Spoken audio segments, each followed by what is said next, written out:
Bonjour à tous, bonjour à toutes, très heureux de pouvoir vous retrouver aujourd'hui pour une nouvelle vidéo. Alors aujourd'hui je fais une vidéo en mon nom propre et pas au nom de l'Institut Dolma Bachi, donc ça sera une vidéo qui représente que mes opinions personnelles. Cette vidéo elle est consacrée sur le sujet de la représentation politique et de l'implication politique des personnes issues de l'immigration. Et j'ai voulu faire cette vidéo tout simplement parce que j'ai voulu un peu comment dire, répondre et apporter quelques éléments par rapport à beaucoup de débats qu'il peut y avoir sur Facebook sur l'implication par exemple des franco-turcs dans la vie politique en France. Tout d'abord je vais poser un premier fait, c'est que effectivement au niveau de la représentation politique et des hommes politiques, ceux-ci ne représentent pas la population telle qu'elle est, telle qu'elle existe et telle qu'elle est composée. Quand on a des hommes politiques qui sont en grande majorité des hommes, des personnes d'un certain âge, d'une certaine catégorie sociale, qui ont occupé par le passé certains métiers et qui sont très rarement issus de l'immigration, on voit bien que voilà, ça ne représente pas du tout la structure et les compositions de la société française. Donc je pense que c'est ça le problème, je dirais, majoritaire et qui fait que dans la communauté franco-turque comme dans d'autres communautés, les gens ne sont pas très intéressés par la politique. Le deuxième point, je pense que qui explique cela, c'est peut-être qu'il y a des considérations sociales, c'est-à-dire que au niveau de la communauté franco-turque, on est encore une communauté au niveau peut-être des métiers que les personnes occupent qui n'est pas assez diversifié. On n'a pas assez de personnes qui peuvent être dans des métiers type journaliste, médecin, cadre supérieur, avocat, etc. etc. Donc je pense que ce facteur-là joue aussi. Je pense que ce qui joue aussi, c'est peut-être aussi le fait que il y a peut-être un manque d'ouverture. Peut-être que voilà, les franco-turcs sont peut-être pas assez ouverts, pas assez impliqués dans la vie, peut-être dans la vie associative, au niveau peut-être même de la création d'entreprises, etc. Et donc, ils sont moins visibles aussi parce qu'ils sont pour beaucoup très discrets. Et je pense que ça joue aussi et que ça affecte bien entendu le fait que ces personnes-là puissent un jour intégrer les partis politiques. Donc il y a nécessité pour les franco-turcs en général d'être encore plus ouverts, d'aller encore plus vers les autres, de pouvoir encore plus s'impliquer dans l'associatif, dans, le, dans tout ce qui peut avoir lien à la cité, pour tout simplement être plus visible, être plus reconnu et donc avoir la possibilité de pouvoir intégrer des partis politiques et de pouvoir être investi par ces partis politiques. Et j'en viens justement à ce problème qui est le problème des investitures, c'est-à-dire qu'il y a des franco-turcs et puis même des personnes d'autres minorités qui ont souhaité durant ces législatives obtenir l'investiture de leur parti. Malheureusement, en grande majorité, ces personnes-là ne l'obtiennent pas toujours pour diverses raisons. Ça peut être des raisons politiques, ça peut être des raisons aussi, malheureusement, je pense à une certaine forme de discrimination. Ça peut être aussi par rapport justement aussi à la montée de l'extrême droite, où certains partis ne font pas toujours preuve de courage politique en mettant des personnes issues de l'immigration. Donc je pense que voilà, de la part des partis politiques, il y a aussi une certaine responsabilité. Et c'est dommage, mais je pense que c'est quelque chose sur lequel l'ensemble des citoyens, quelle que soit leur origine, doivent faire pression. C'est de faire en sorte que les partis politiques soient plus représentatifs de la population. Et je pense que la pression, en quelque sorte, elle est arrivée ces derniers temps parce que des partis comme le PS et comme les Républicains sont dans une situation très compliquée pour les législatives. C'est des partis voilà, qui pendant très longtemps ont mené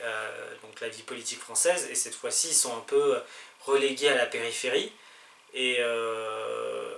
quand je vois par exemple le cas de la République en marche, alors bien entendu on peut faire des critiques, hein, et je pense qu'il y a des critiques à faire sur aussi le mode de désignation, la manière dont ça a été choisi, mais il y a quand même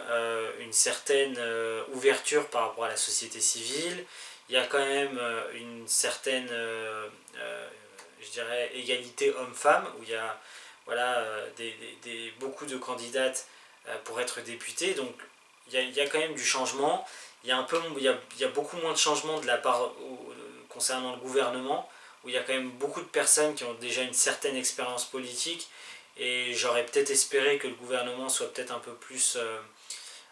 ouvert à des personnalités civiles, et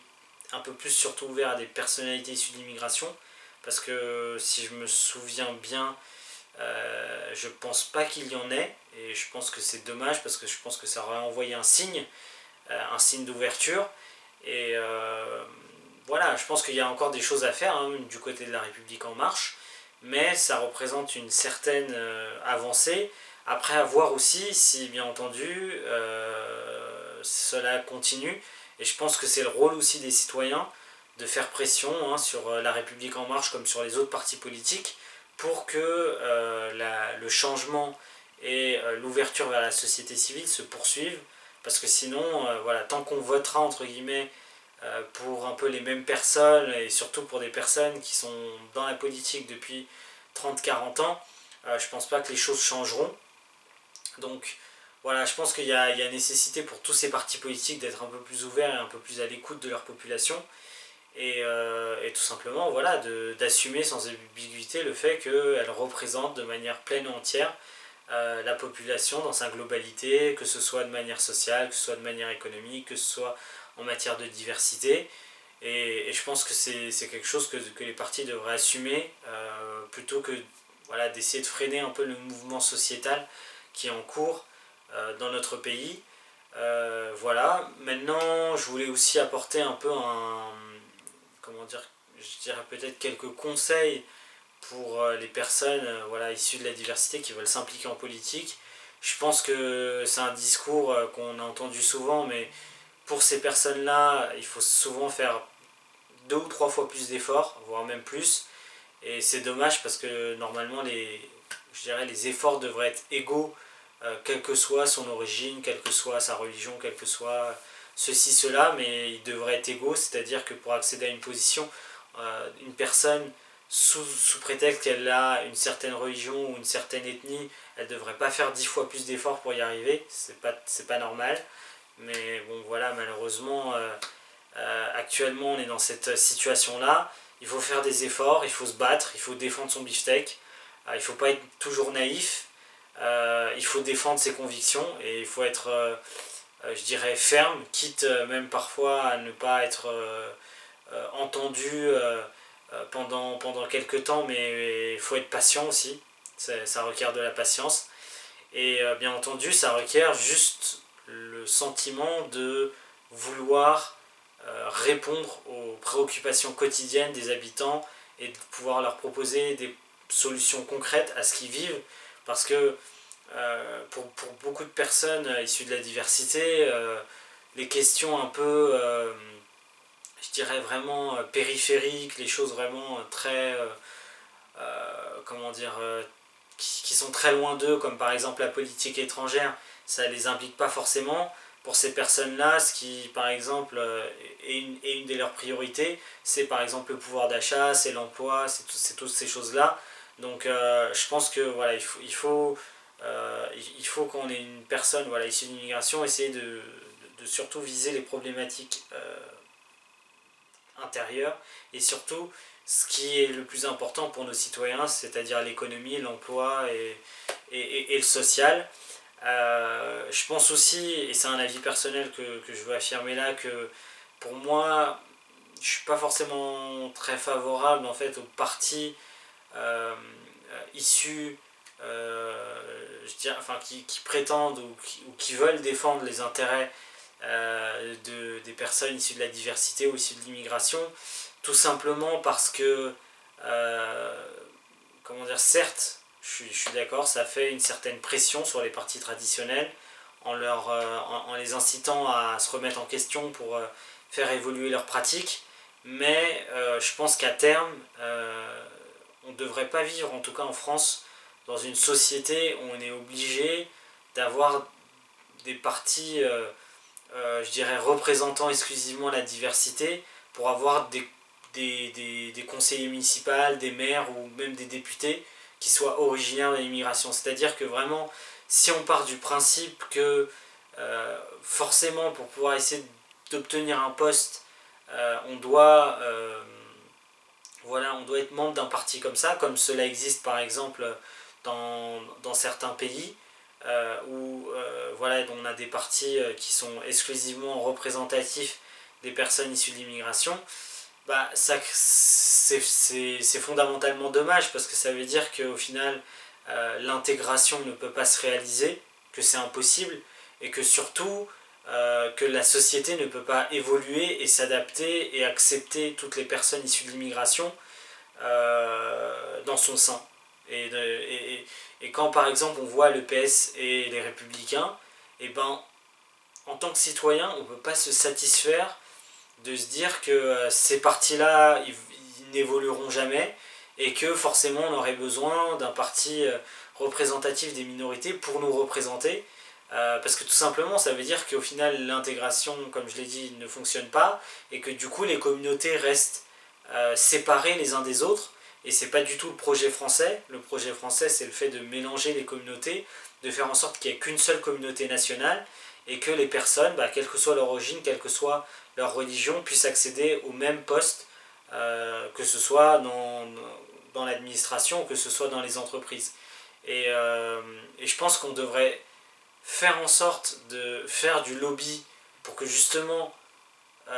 ces choses-là évoluent, pour que les partis traditionnels prennent en leur sein des personnes issues de l'immigration, et pas parce qu'elles sont issues de l'immigration, mais parce qu'elles sont compétentes, et parce qu'elles ont les qualités requises pour pouvoir occuper ces postes-là, plutôt que se dire, bon, au final, en fait, on laisse tomber, on sait que la société maintenant est fragmentée, et on représente que nos propres intérêts. Parce que sinon, voilà, ce qui va se passer fatalement, c'est qu'au fur et à mesure des années, les communautés vont s'éloigner, et il n'y aura plus de sentiment d'unité nationale, et plus de sentiment d'appartenir à la même république et de défendre les mêmes principes républicains. Je pense que c'est déjà un phénomène qui existe depuis plus de 20 ans, et c'est ce qui fait que la montée du Front National est si importante, et c'est ce qui fait aussi qu'il y a une certaine montée, voilà, du racisme, de l'antisémitisme, aussi d'une certaine forme d'islamophobie. Et je pense que c'est sur ça qu'il faut vraiment réagir, en disant que il faut maintenant qu'au niveau des partis politiques, on soit enfin représentatif et qu'on ait vis-à-vis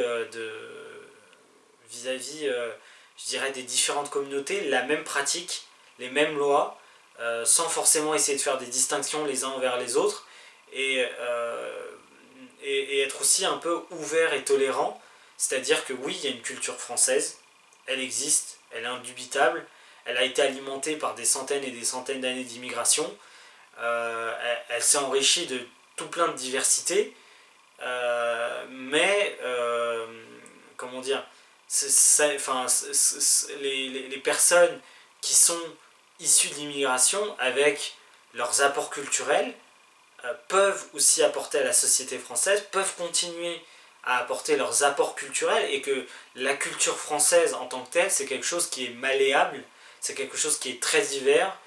c'est quelque chose qui se construit tous les jours, et qui en fait un peu notre patrimoine commun. Et dire par exemple que la philosophie grecque, que les principes politiques romains, que par exemple les mathématiques que nous ont transmis les Arabes, que par exemple la philosophie orientale, bah, tout ça, ça fait partie, de notre patrimoine commun, et qu'il n'y a pas, voilà, je dirais qu'il ne devrait pas y avoir des comportements qui visent à exclure les autres, ou à se cibler sur une certaine histoire, une certaine vision des choses, et pas en apprendre plus. Moi par exemple, je donne juste un exemple, en cinquième, on a pu avoir un chapitre sur le développement de l'islam, en tout cas le développement de cet empire qui s'est développé au 7e, 8e siècle, hein, et c'était quelque chose voilà, qui était intéressant, qui a permis à toutes les personnes, quelle que soit leur origine, d'en apprendre plus sur l'histoire du Moyen-Orient. Et voilà, enfin, ça n'a pas vraiment posé de problème, et c'est vraiment dommage qu'en 2017, quand on voit l'état de la société actuelle, que parfois on voit des arrêtés qui visent à interdire l'apprentissage de la langue arabe, de la langue turque, comme ce qui s'est passé dans une ville du Rhône, quand on a comment dire, des polémiques autour, par exemple, du halal, autour par exemple, des enseignements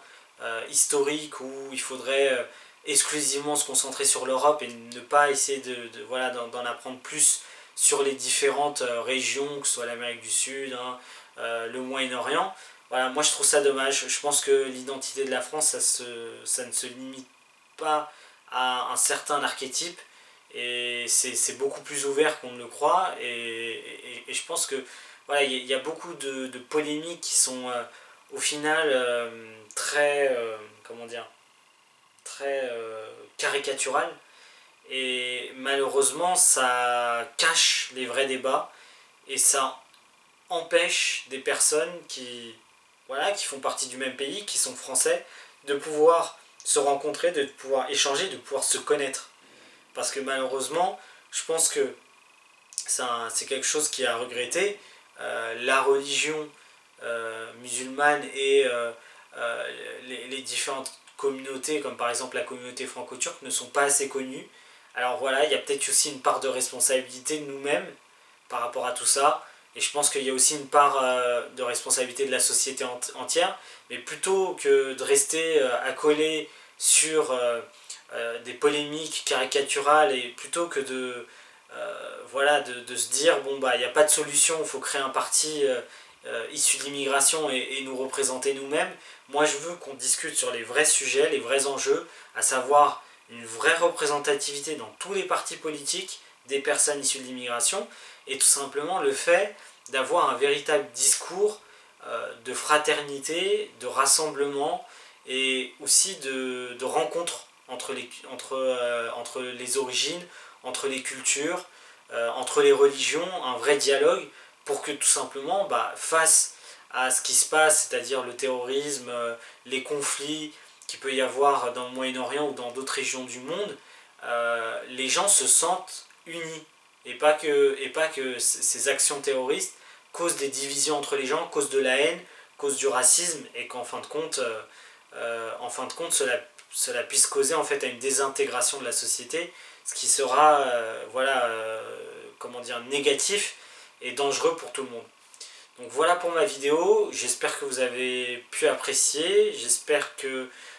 voilà, si vous avez des choses à faire partager, n'hésitez pas à mettre ça en commentaire, n'hésitez pas aussi à partager la vidéo, et puis bien entendu, voilà, pour toutes les personnes hein, qui voient ma vidéo et qui sont intéressées par intégrer la politique, lancez-vous, n'hésitez pas, il faut vraiment du courage pour faire ça, il faut vraiment de l'abnégation, mais je pense que tant que vous ayez à l'esprit le fait de vous adresser de manière universelle et de pouvoir proposer des solutions concrètes, et que vous travaillez dur pour, comment dire, pour pouvoir obtenir des responsabilités, j'en suis sûr que dans les années qui viennent, on verra des personnes issues de l'immigration dans beaucoup plus de postes, et à des niveaux beaucoup plus importants que ce qu'on voit aujourd'hui. Donc voilà pour cette vidéo, je vous dis à très bientôt, et je vous souhaite une bonne soirée, et je vous dis à une prochaine. Bye bye.